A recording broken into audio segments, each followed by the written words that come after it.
So on the previous video, we talked about the reflected cross-site scripting, and we saw how it can manipulate it.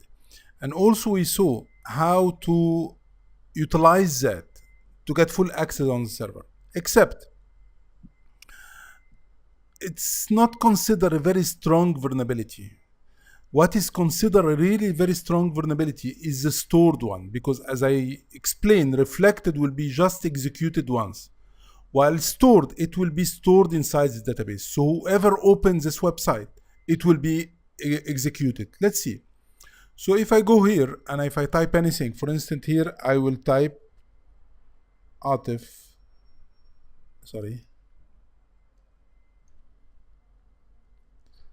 anything, and they are assuming this is a guest book or this is maybe a contact us form or whatever. I want to test if this is actually infected with cross-site scripting or not. So I can write like regular name or anything and I click on sign guest book. It went through. No problem happened. It shows that Atif sign in with this name. Excellent. Let's write a script code here and see how it go. So I'll go here and I'm gonna type this regular script that you can use all the time just to test if it's infected or not. So I'm gonna write it here, and if it show inside those records down here, it's not infected. But if it show a message, that means it has been executed. So let's see, show a message. Now this is very similar to reflected cross-site scripting. What is the difference here? Would you like to know the difference? If you go from any other website or any other user, now whatever you wrote has been saved inside the database. So assume that I'm going to go from a different machine and I'm going to open this specific website and I will go to this tab. See, it has been executed. So anyone who opens the site, right away, the code that I wrote myself has been stored and anyone who opened it will be executed. And according to that, let's get back to the first page. If I let me wrote something else, okay, like AAA, and here I wrote a script that will allow me to get the session ID. Then I can reconnect using the session ID.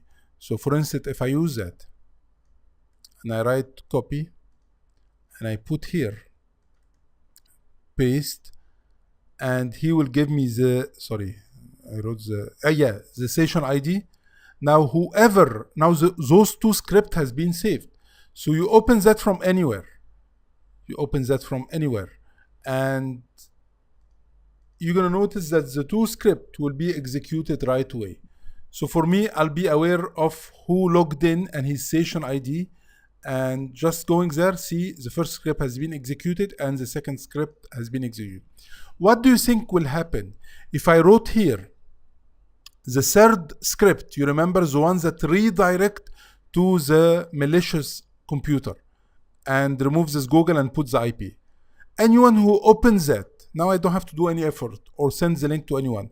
Anyone who opens this page directly, I'm going to notice that inside the GTrack machine, I'll be getting access to the server. So the stored is very similar to the reflected. Same script are used, except store will be executed automatically. You do that from your computer, it will be stored in the database.